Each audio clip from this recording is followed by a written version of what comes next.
Lasers again? So about 15 months ago, I made a video about lasers. Now, I know that was a long time ago now, and if you don't care anymore, then shut up and watch the video anyway. Some of you agreed with me about the laser pushing being too boring and it being a really lame fight scene moment. And what I was trying to explain with my laser video is how I don't like the constant laser beam pushing in certain fight scenes. And I just wanted to say a few things about it to clarify what I meant. I got a lot of comments saying that I'm an idiot who can't tell the difference between energy blasts, lightning and laser. And I also got a lot of comments about slugs. Slugs! Most of you actually made some fair points that I completely glossed over, so I am here to respond to some of the comments concerning the issues with my previous video. And here we go. I do not want to remove all lasers from fight scenes. A lot of comments said that I want to remove all lasers from every piece of media completely, and that's not what I meant at all. Let me give you some examples of what sort of lasers I do enjoy and some laser pushing scenes that I don't enjoy. That's good. That's bad. That's good. That's bad. That's good. That's bad. That's good. That's bad. That's good. That's bad. So basically, I'm not a huge fan of the pushing of the laser beam slash lightning slash energy blast, because we could have something more imaginative, creative and fast paced instead of the old I have more willpower than you do. No, I have more willpower. Destroy them with lasers. So, the Iron Man versus Thanos fight. I get that his main ability is his repulsor blasters, but they can be utilized in a creative and entertaining way, as we have witnessed in Civil War. But, to be fair, I might have been too ignorant when giving the Tony versus Thanos example. I do think that scene is actually very entertaining and smartly executed. Tony had already exhausted many other abilities and gadgets before he had to rely on his laser after some of the nanotech was already damaged. So, yeah, there you go. That fight is actually pretty good. I guess I was being ignorant in this particular fight scene, and I got so many people pointing this out to me, and I'm grateful for that. I'm thankful. So to sum up, Thanos versus Iron Man is good. So good. I wanted to give the Thor, Vision, Iron Man beaming their lasers against Ultron the benefit of the doubt, and someone mentioned that it's their most powerful abilities used together to show off a cool moment. But I don't think it was as cool as the scene choreographers thought it would be. To me, it was played out in a lame way, and what I mean by that is that they could have used more imagination in the fight. For example, why couldn't they insert a computer virus into Ultron and then all of the Ultron robots would be like, can't compute, must self-destruct? Or shoot the 3 laser beams at Ultron and then have Doctor Strange come through a portal and turn him into a slug. It was a cool way to showcase all their powers. Shut up! I mean, I guess we have to agree to disagree on that scene then. If you are not agree what I'm saying, shut up! There is also another fight scene in the same movie that has laser beam pushing, but I actually like it.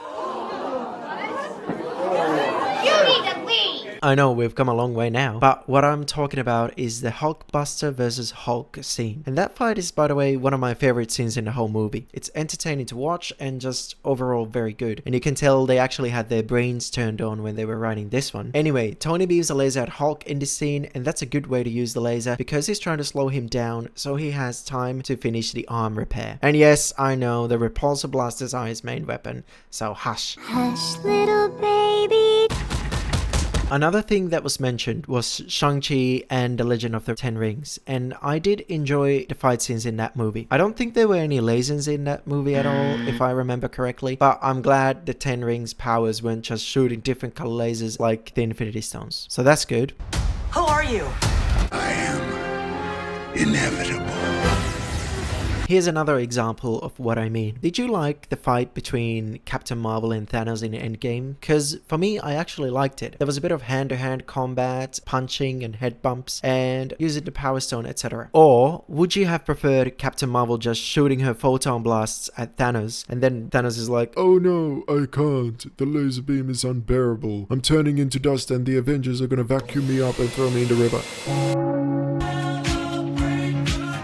Because to me, all the cool hand-to-hand fighting and using abilities in a cool way is far more entertaining. Take, for example, Wanda and Thanos in the Endgame battle. It was so much better to see Wanda throw off some debris at Thanos, and it's a very cool way to show the audience how powerful she really is. And the fact that Wanda used the rubble and the debris against Thanos makes it more tangible for the audience to understand and react to those attacks, which brings me to my next point. And this was pointed out multiple times in the comment section. A lot of these movies and shows don't establish the weight of these laser powers, and they are inconsistent with which laser-like abilities are deflectable or which powers can a character survive from and take the hit. We really need to have some sort of idea what impact those laser-like abilities have, and that's why they can feel very unrelatable to the audience compared to a fist fight scene, for example. A lot of us would know what a fist in the face would feel like, or at least I sure do, because of all the people who disagreed with me in the comments and wanted to punch me in the face multiple times. Like, for example, the WandaVision fight. We pretty much would know that throwing a car at someone would hurt, whereas we don't really know the weight of these energy blasts that Wanda keeps blasting at Agatha, which is why it also just feels a bit dull. And the characters floating in a cloudy background in midair doesn't do the scene any justice either, because the characters aren't really hitting anything in the environment. It was good when they started off with throwing cars and other stuff at each other, so just give me more of that. I just want them to destroy their environment. Goodness, is that so much to ask for? A good example of this would be in The Boys with Homelander and his laser ability. Every time we are shown when Homelander is about to use his laser eyes, it's very threatening and something that people are actually scared of in the show. I admit that part of that fear is just general fear of what Homelander can do, but the show definitely shows us that the laser is not something that he uses lightly and everyone can just survive it without any consequences. Although, all that being said, even The Boys suffers from certain laser pushing scenes. Making us look ridiculous. Destroy them with lasers. A lot of you seem to agree with me on the final battle in Harry Potter and the Deathly Hallows Part 2. And it was also pointed out that they couldn't steer away too much from the book in the final battle. Well, first of all, I think the fight scenes could have been more imaginative even if they weren't so in the book. And second of all, it was a criticism for the book as well as the movie. Now, to be fair, I haven't read the books in ages, so I don't remember every detail how it happened in the book, but I still believe the fight could have been something a little more entertaining than the pushing of the magical laser beam. I watched this scene very closely and counted all the different moves each of them does. So here we go. Harry starts with Confringo against the snake, so that's not even against Voldemort. Lame, I know, but at least it tells the audience he knows another spell. So, very good, Harry, you've learned at least a handful of spells in the 6 years of studying magic.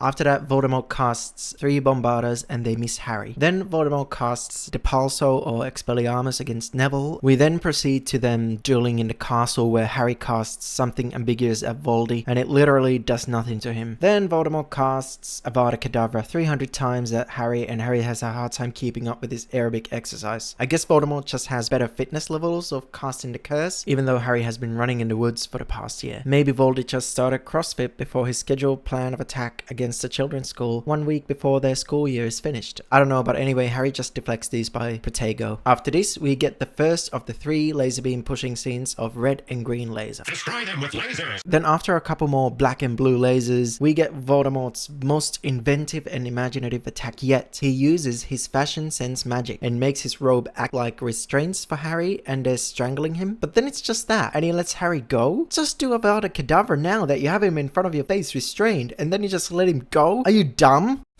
Well, anyway, so Voldy lets Harry go for no good reason at all, and yap, they talk about something which one of them has more to live for. Harry's got his friends, Voldy has his snake, and then after a confusing flying scene where Harry and Voldy just fuse together in midair, they both end up back on the Viaduct courtyard. Thank you for flying with Voldemort Airlines! And they do their last 2 laser beam pushings. So yes, they had a couple more inventive attacks and scenes in the beginning of the fight, but it's not enough for me. That's not good enough. Get rid of the 2 laser beam pushings and have it only once at the end after an awesome exchange of spells. I know this whole franchise really isn't about the action anyway, but part of the entertainment in the movies especially is to bring these fights and effects to life, so I just personally wished for something more. Expelliarmus! Expelliarmus! Destroy Destroy them with lasers. I cannot stress this enough. Palpatine needs to do more in live action than push his Force Lightning, aka laser. I think he's up there with my favorite characters in Star Wars, so to fight in the Rise of Rubbish does not satisfy my Palpatine needs. Although, to be fair, he wasn't supposed to be in that movie anyway. I need the stuff from Clone Wars, or hey, just do whatever Snoke did in The Last Jedi. It was Palpatine controlling Snoke anyway the whole time, so he can definitely do that. At least that's what I got from the movie. I don't know, it was a whole lot confusing, and it's just another reason I hate The Rise of Rubbish. I made Snoke. Destroy them with lasers. Now it's time to go through the other stuff mentioned in the comments, starting with... A lot of people mentioned Dragon Ball Z and what I thought about the fights in them. And I gotta be honest, I never really watched Dragon Ball Z as a kid. I mean, I saw a few episodes here and there, but I hardly know any of the characters' names other than a couple. I know there's Goku and Vegeta, and I also remember watching a few episodes where Goku or someone was fighting this green guy. I think his name is Cell, but I don't remember much else. However, I watched a couple of popular fight scenes on YouTube and I actually like them. They seem kind of campy and fun, and I know it's mostly lasers and punching each other, but I think that's what it's mostly about, maybe? I don't know, maybe I should watch it. Leave a comment if I should watch Dragon Ball Z and how many episodes I should watch, etc. How many did you see? Over 9,000! Quick mention about the Monsterverse. Guess what they have? Lasers. Godzilla's atomic breath is pretty much a laser, isn't it? But I don't mind it. It's actually used quite well in these movies, in my humble opinion. It's not overused. It's not also used as a constant laser pushing. Imagine if that's all what Godzilla did though. Destroy them with lasers. Okay, so I think that's mostly what was discussed in the comments, and I replied to a lot of them, although I probably missed some. Let me know down in the comments about any other examples where a good fight scene happened, or if they suffer from these annoying laser pushing scenes. And what about the slugs? Somebody please think of the Slugs. The turning people into a slug ability represented the creative potential that magic and superpowers could potentially be capable of. I didn't actually literally want them to turn each other into a slug. But then again, the more I thought about it, I was like, yes, I want more slugs. Slugs. Hear me out, Feige. Steer away from the comics and make the slug man. I am Slug man.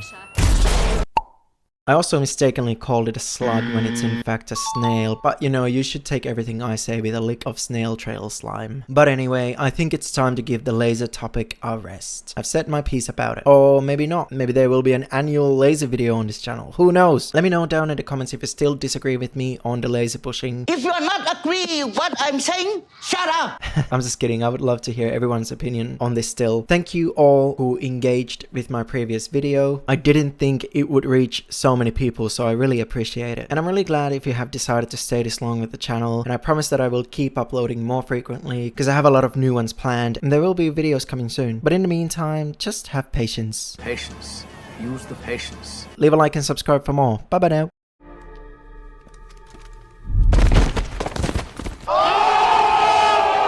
Master Topsu, you survived.